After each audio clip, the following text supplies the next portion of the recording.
नमस्कार दोस्तों, मैं विश्वजीत स्वागत करता हूं आप सभी का हमारे इस YouTube चैनल जीत सिंह इन्फो में।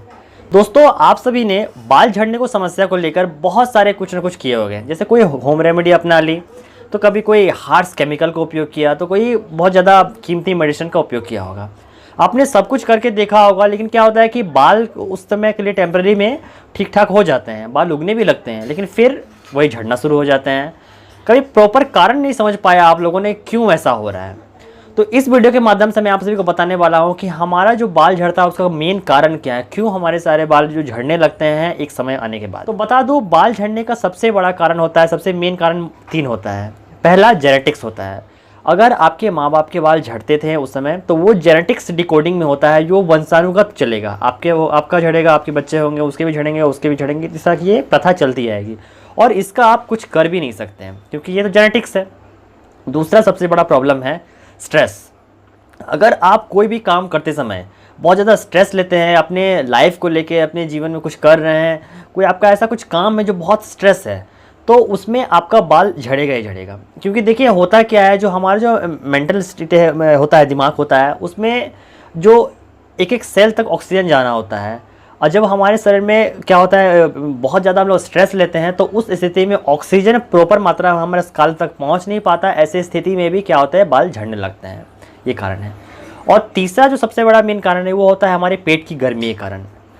पेट में अक्सर क्या होता है कि हम लोग ऐसा कुछ खाना खाते हैं, विरुद्ध आहार लेते हैं, जिसके कारण से हमारा जो है पेट है वो गर्मी बनाने लगता है और ऐसी स्थिति में हमारे बाल झड़ने लगते हैं।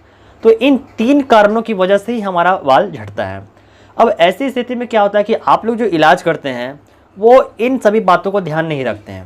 जैसे कुछ होम रेमेडी के जब इस्तेमाल करते हैं, अगर आप बहुत ज़्यादा स्ट्रेस लेते हैं और होम रेमेडी का उपयोग कर रहे हैं, तो ऐसी स्थिति में आपका वो होम रेमेडी काम नहीं करेगा।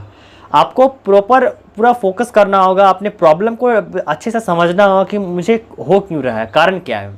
तो अगर आपको बाल झड़ने की समस्या है, तो पहले आपको क्या करना है, एनालाइज करना होगा कि आपकी स्थिति में क्यों ऐसा हो रहा है। आपके क्या ऐसे कोई हार्ड वर्क हैं जो बहुत ज़्यादा स्ट्रेसपूर्ण है, मतलब अगर कोई भी अगर ऐसा कुछ काम कर रहे हैं जो प्रॉब्लम क्रिएट कर रहा है, तो आप उसे बिल्कुल छोड़ दीजिए। क्योंकि अगर उसे छोड़िएगा नहीं तब तक आपके बाल फिर से ग्रोथ होंगे नहीं। और दूसरा है जो खाना, हमें जो डाइट लेना है, जो भोजन लेना है, वो बहुत ही अच्छा होना चाहिए, न्यूट्रिशन होना चाहिए। पेट भरने से मतलब नहीं है, कम ही लीजिए, लेकिन न्यूट्रिशन होना चाहिए। बहुत ज़्यादा फैटी भोजन नहीं करना है। ऐसा कोई खाना नहीं खाना है जो बहुत ज़्यादा गर्म हो। हमें दही का सेवन करना चाहिए, छाछ का, ठंड के दिनों में क्या हो, आंवले सब का सेवन करना चाहिए। तो इस तरह की बातों को अगर आप ध्यान रखिएगा, तो प्रॉपर तरीके से आप अपने आप को ध्यान में रख कर मेडिसिन का उपयोग कीजिएगा, तो ही दवा आपके ऊपर काम करेगी। तो ओवरऑल ये छोटा सा जानकारी आप सभी को देना चाह रहा था हेयर ग्रोथ को लेकर। आशा करता हूँ वीडियो आपको पसंद आएगा, तो हमारे चैनल को लाइक और सब्सक्राइब जरूर कीजिएगा। मिलता हूँ अगले वीडियो में, तब तक के लिए धन्यवाद।